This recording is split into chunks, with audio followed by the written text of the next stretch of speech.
آئی ہے، اس کی کاز کیا ہے، اس کی وجہ کیا ہے؟ اس کے محرکات پہ نہ جائیے گا، اس کے نظریات پہ رہیے گا، کہاں سے آیا یہ نظریہ؟ الحمدللہ وکفا والصلاة والسلام علی من لا نبی بعدی۔ شکریہ قبلہ بلال قطب صاحب کہ آج کا یہ پروگرام ثانیہ سیالکوٹ کے جو حوالے سے ہے، یقیناً یہ بہت دل خراش اور قابل مذمت ہے۔ اس کی جتنا بھی مذمت کی جائے وہ کم ہے۔ ایک سیکنڈ اقبال صاحب، مجھے یہ بتائیے مذمت کس چیز کی کر رہے ہیں آپ؟ مذمت اس واقعہ کی، ظلم کی کر رہے ہیں۔ یہ جو ظلم ہوا ہے، کس نے ظلم کیا؟ کس نے ظلم کیا ہے؟ مجھے ذرا تھوڑی سی سمجھا دیجئے، مجھے سمجھ میں نہیں آیا ظلم کس نے کیا ہے؟ یہ ظلم جن لوگوں نے بھی کیا ہے، ابھی تو کسی ایک فرد کا نام نہیں سامنے آ رہا۔ کیا ظلم کیا ہوا ہے نقشبندی صاحب؟ ظلم کیا ہوا ہے مجھے یہ سمجھائیے۔ پاکستانی ہے، غیر پاکستانی نہیں، یہ بحث نہیں ہے، یہ بحث نہیں ہے۔ بحث یہ ہے کہ ظلم ہوا کیا ہے، ظلم کیا ہوا ہے؟ وہ کہہ رہے ہیں کہ جناب اس نے بے حرمتی کی ہے، سٹکر اتارا ہے، تو ظلم کیسے ہوا؟ کس چیز کا ظلم ہے؟ کس چیز کو ظلم کہہ رہے ہیں آپ؟ اپنی لڑائی ہو تو وہ ناموس رسالت کی یا اس کی بات کر کے وہ کہے گا تو یہ تو قانون کو ہاتھ میں لینے کے مترادف ہے۔ یہ تو ایسا کرنا ہی غلط ہے۔ اللہ کے رسول صلی اللہ تعالی علیہ وسلم کی حدیث ہے جو سیاستہ کے اندر آتا ہے، من قتل معاہدا فی غیر قنہ حرم اللہ علیہ الجنہ۔ فرمایا کہ جو مسلمان کسی غیر مسلم شہری کو قتل نہ حق کرے گا، شاہ جی یہ گفتگو نہیں ہے، یہ گفتگو نہیں ہے کہ شہری تھا وہ سری لنکا کا کہ نہیں تھا، یہ بحث نہیں ہے۔ نہ حق تھا یا حق تھا، یہ بھی بحث نہیں ہے۔ میں تو بڑے ادب سے عاجزی سے پوچھ رہا ہوں کہ اگر ناموس ہوئی ہے تو پھر یہ ظلم کیسے تھا؟ سٹکر اتارا گیا، اس پہ لکھا تھا امام کا نام یا حسین، پھر ظلم کیسے تھا؟ گزارش یہ ہے بلال بھائی، اگر وہ اس طرح کی جو چیزیں ہوئی بھی ہے اس سے، تو ایک قانون ملک کا ہے، ملک پاکستان ریاست ہے، اس کے اندر قانونی قاعدے قواعد۔ اگر یہ قانون موجود ہے تو یہ کیا قانون سب لوگوں پہ جی ٹی روڈ پہ نہیں لگتا؟ جی بالکل سب پہ لگتا ہے۔ تو جب ایک مثال، اور ہم سب اس میں شامل ہیں، میں بھی شامل ہوں، جب ہم سب لوگوں کے اوپر ڈنڈے برساتے ہیں اور کہتے ہیں کہ کیونکہ ہم ناموس رسالت صلی اللہ علیہ وسلم کے لیے نکلے ہیں اور اپنے فیصلے کرتے ہیں ذاتی یا سیاسی، تو پھر سیالکوٹ والوں کا قصور کیوں ہے؟ جب مثال علماء کے سامنے موجود ہو تو سیالکوٹ والے مجرم کیوں ہیں؟ میرا تو سادہ سا سوال ہے۔ سیالکوٹ والے تو بلال بھی اس حوالے سے مجرم ہیں کہ ایک بہت بڑا واقعہ سانحہ ہوا ہے۔ اگر ان چیزوں کا تسلسل ہم دیکھیں، ابتدا میں جو جرائم اٹھتے ہیں ان کا سد باب کیا جائے، ہماری عدالتیں انصاف کریں، ادارے انصاف کریں، تو شاید یہ سیالکوٹ کا واقعہ بھی ہمیں نہ دیکھنے کو ملتا۔ اور آپ کی بات آ گئی، میں چاہوں گا کہ تمام دوست جو ہے نا، ہمارے مہمان جو ہے نا، میں ہاتھ باندھ کے کہہ رہا ہوں وہ موضوع کے اوپر رہے، وہ ادھر ادھر بیان نہ کریں۔ حضور اقدس وہ کہہ رہے ہیں کہ عدالتیں جو ہیں، وہ ادارے جو ہیں، وہ اس پہ انصاف کریں گے، وہ بالکل کرنا چاہیے۔ آپ نے دیکھا ابھی تک مشال کے ساتھ انصاف ہوا؟ مثال کی آپ نے لاش دیکھی ہوتی، آپ کے ہوش اڑ جاتے، اس کو غسل نہیں دیا جا سکتا تھا، اس کے اندر اتنے برف کے وہ چھیلنے والے سے چھید کیے گئے تھے، اور اس کے گھر میں روز شام کو اس کا باپ تفسیر قرآن اور ادبی محفلیں کراتا تھا۔ اس کے بچے کو آپ نے اپنے معاملات کے لیے مارا، حافظوں کو آپ نے مارا، اور قانون نے سزا کیا دی؟ پہلے سزا ہوئی، پھر 10 سال میں ہوئی، پھر 5 سال میں بری ہو گئے، واپس سڑکوں پہ آ گئے۔ جب انصاف ہونا ہی نہیں ہے تو آپ انصاف کیوں مانگ رہے ہیں؟ خدا کی قسم کچھ تو انصاف کریں۔ میں سمجھتا ہوں یقیناً یہ جو سانحہ ہوا ہے بھائی بلال بھائی، یہ پہلا ہے، یہ آپ اس میں اس واقعہ کو کا ارتکاب کرنے والے وہ خود مذہب کی توہین کے مرتکب ہوئے ہیں۔ انہوں نے رسول اللہ علیہ وسلم کی تعلیمات کو جس انداز سے نظر انداز کیا ہے، ان کے اوپر ٹیررسٹ ایکٹ نہیں لگنا چاہیے نا۔ انہوں نے ابھی وہ مفتی صاحب جو حدیث پاک پڑھ رہے تھے نا، دیکھیے اس حدیث پاک میں آپ نے کیا گارنٹی دی ہے کہ ہم نے معاہد کہتے ہیں جس کو ہم نے عہد دیا وہ اللہ رسول کے نام پر کہ ہم آپ کی جان مال عزت آبرو کی حفاظت کریں گے، تو ہم نے اللہ رسول کے نام پر جو ایگریمنٹ دیا تھا اس کو ہم نے پامال کیا۔ آپ کہیں گے کہ ان لوگوں پہ جو اینٹی ٹیررسٹ ایکٹ ہے اس کے ساتھ ساتھ 295C لگنی چاہیے، لگنی چاہیے۔ نمبر 2، دوسری بات میں یہ کہنا چاہتا ہوں، انہوں نے اس کی میت کی جو بے حرمتی کی ہے، یہ رسول اللہ صلی اللہ علیہ وسلم کی تعلیم ہے، یہ بھی رسول اللہ صلی اللہ علیہ وسلم کی بغاوت ہوئی ہے۔ تیسرے نمبر پر میں سمجھتا ہوں اس کی میت کی انہوں نے آگ نہیں لگائی، انہوں نے اپنے ملک کی معیشت اور ملک کی برآمدات کو انہوں نے آگ لگائی ہے۔ آپ میں آپ کی بات کو دوہرا رہا تھا حضور اقدس یہ جو انہوں نے کیا لاش کے ساتھ کیا اور وہ کہہ رہے ہیں کہ جو کرنے والے ہیں ان پہ 295C لگنا چاہیے ناموس رسالت ان پہ لگنا چاہیے کیونکہ انہوں نے اس کا غلط استعمال کیا تو حضور اقدس کربلا کے واقعے کو میں لوں اور آج لوں تو کربلا تو مجھے بڑی چین کی چیز لگنے لگ گیا بلال بے حرمتی تو لاشوں کی وہاں ہوئی جی دیکھیے لاش کی حرمت یہ ہر ایک کے لیے لازم ہے واجب ہے تو یہ علماء کو کیوں نہیں پتا میں گزارش کرتا ہوں نبی کریم صلی اللہ علیہ وآلہ وبارک وسلم کا ارشاد ہے جنگ کے دوران کہ فصلوں کو مت برباد کرو میں سروں درخت سبز جو ہیں ان کو مت گراؤ جو اپنے عبادت غیر مسلموں کے لیے عبادت خانوں میں ہیں ان سے مت تعرض کرو جو خواتین ہیں یا بچے ہیں ان کو مت پوچھو اب اس میں قرآن مجید کی آیہ مبارکہ کہ ادعو الی سبیل ربک بالحکمت والموعظۃ الحسنہ وجادلہم باللتی ہی احسن کہ یہ یا رسول اللہ صلی اللہ علیہ وسلم آپ تلقین کیجئے دین لوگوں کو اللہ کے راستے کی طرف بلائیے حکمت کے ساتھ اور اچھے اخلاق کے ساتھ اچھی الفاظ کے ساتھ اور اگر ان سے مجادلہ ہو جائے بحث و تکرار ہو جائے باللتی ہی احسن اس کو بڑے خوبصورت انداز میں اب اس میں یہ بات ہے کہ جس نے بھی یہ ارتکاب کیا ہے یقیناً یا کرے گا یا کیا ہوگا بالکل یا جنہوں نے پہلے بھی کیا ہے ایک شے دیکھیے کہ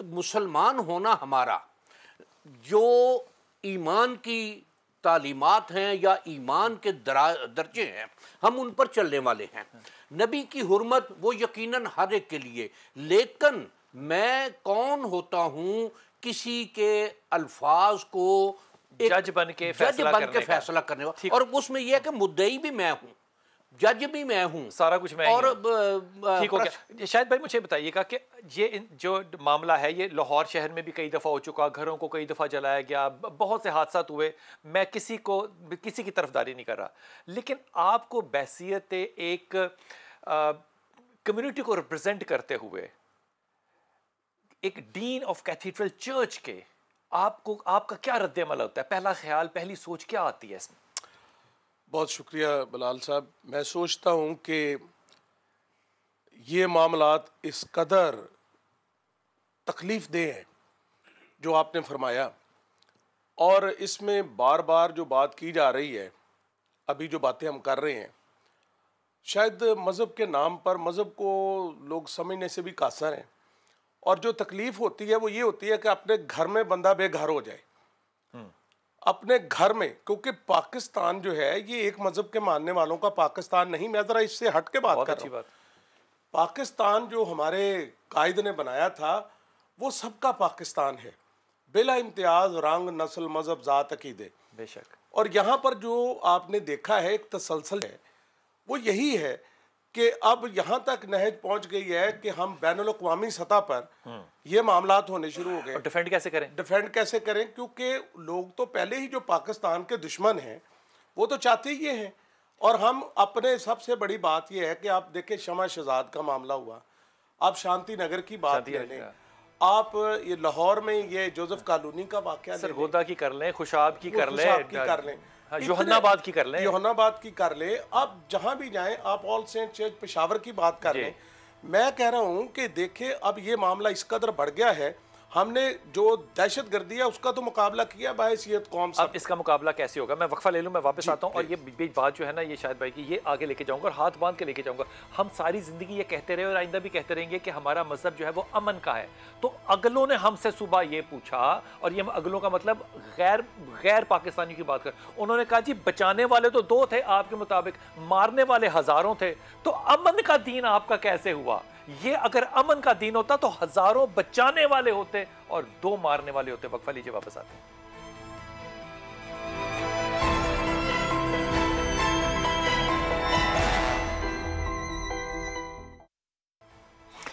بہت شکریہ جناب وقاص ہمارے ساتھ ہیں وقاص جو ہیں وہ ماہر قانون تو ہیں اپنی جگہ پہ لیکن ان کی ایک اپنی رائے بھی ہے، وہ ان سے یہ بھی بات کرتے ہیں کہ بیرسٹر صاحب یہ فرمائیے کہ قصور کا واقعہ لے لیجئے یا یوحنا آباد کا واقعہ لے لیجئے، خوشاب کا واقعہ لے لیجئے، بہاولپور کا واقعہ وہ طالب علم کا اپنے استاد کے ساتھ لے لیجئے، مشال خان کا تو ہم نے اپنی آنکھوں سے دیکھا ہوا ہے، ہم اس کے گھر میں بیٹھے ہوئے ہیں، وہ دیکھ لیجئے، جوزف کالونی کا جو واقعہ وہ دیکھ لیجئے۔ یہ سارے واقعات کے ملزم یا پتہ نہیں ملزم کہنا چاہیے کیا میں کہوں، یہ سب پکڑے گئے، تو ان کے ساتھ پھر کیا ہوا؟ انصاف ہو گیا؟ سزائے موت جو ہے وہ مل گئی 295Z پہ لوگوں کو، یا کیا بنا کیا آخر ان کا؟ بلال بھائی سب سے پہلے میں کہنا چاہوں گا کہ کیسی بخشش کا یہ سما ہوا پھرتا ہے، شہر سارا ہی پریشان ہوا پھرتا ہے، کیسا عاشق ہے تیرے نام پہ قربان ہے مگر تیری ہر بات سے انجان ہوا پھرتا ہے، جانے کب کون کسے مار دے کافر کہہ کے شہر کا شہر مسلمان ہوا پھرتا ہے۔ بلال بھائی یہ تمام تر واقعات انکلوڈنگ سیالکوٹ کا انسیڈنٹ، میں یہ سمجھتا ہوں کہ یہ تمام تر بڑے کرپناک اندیشناک واقعات تھے جن کی جتنی بھی مذمت کی جائے وہ کم ہے، اور آئینی طور پہ قانونی طور پہ جتنی بھی مرمت کی جائے وہ بھی کم ہے۔ جن واقعات کا آپ نے تذکرہ کیا، 2009 میں مریدکے کا واقعہ تھا، 2014 میں کوٹ رادھا کشن، بالکل مرمت ہوئی قانونی طور پر آئینی طور پہ۔ 2016 کا جو مشال خان کا واقعہ تھا اس کو سزائے موت دی گئی، اور پھر اپیکس کورٹ میں کورٹ آف ایپلیٹ میں جب اس کی اپیل سیٹ کی گئی تو وہاں پہ امپریزمنٹ فار لائف کے اندر ٹرن کر دی گئی، اور ابھی ان کے فادر کی طرف سے وہ جو اپیل ہے وہ سپریم کورٹ میں پینڈنگ ہے فار دی فائنل ایڈجوڈیکیشن۔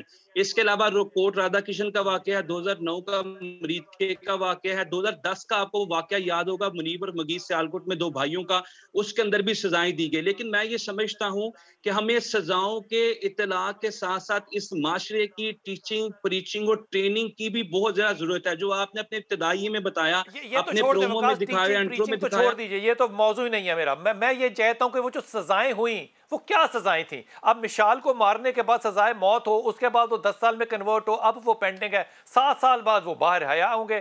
اب اس خان یہ تو کوئی سزا نہ ہوئی نا، پھر 295 بنانے کا مطلب کیا تھا؟ سزا دی گئی، میں عرض کرتا ہوں بلال بھائی، جتنے بھی واقعات کا آپ نے تذکرہ کیا، جو منیمم اس کے اندر سزا ہے وہ 25 سال تک دی گئی، اور جو میکسیمم سزا ہے وہ ڈیتھ پینلٹی تک اوارڈ کی گئی۔ میں یہ سمجھتا ہوں کہ ایسے واقعات کو آپ بالکل نظیر بنائیں، پریسیڈنٹ بنائیں، لیکن میڈیا کا بھی ایک کردار ہونا چاہیے کہ جب آپ اس طرح کے واقعات کو اچھالتے ہیں، پھر ایٹ دی سیم ٹائم آپ وہ نتیجہ بھی عوام کے سامنے رکھیں کہ ایک واقعہ 3 سال پہلے ہم نے ڈسکس کیا تھا، اور آج 3 سال بعد سپریم کورٹ نے ہائی کورٹ نے اس پہ ایڈجوڈیکیشن کر کے فیصلہ دیا ہے اور یہ سزائے موت دی ہے، تاکہ ایسی سوچ رکھنے والے، ایسی بربریت یا درندگی کو معاشرے میں جنم دینے والے لوگوں کے ذہن و قلوب پہ یہ ضرور امپیکٹ یا امپریشن جائے کہ کل اگر ہم بھی اس طرح کا جرم کریں گے تو ہماری اپیکس کورٹ، ہماری دہشت گردی کی عدالتیں یا سپریم کورٹ ہمیں کبھی بھی سپیئر نہیں کریں گی، ہمیں سزائیں دیں گی۔ اور اس کیس میں بلال بھائی ایک بات میں ضرور کہنا چاہوں گا، چونکہ سیالکوٹ میرا نیٹو سٹی ہے، میرا شہر ہے، یہ بات بارہا کہی جا رہی تھی کہ یہ سیالکوٹ کا واقعہ ہے، میں یہ سمجھتا ہوں یہ نہ سیالکوٹ سے ایٹریبیوٹ کیا جا سکتا ہے نہ پاکستان سے، یہ ایک سکول آف تھاٹ کا مسئلہ ہے،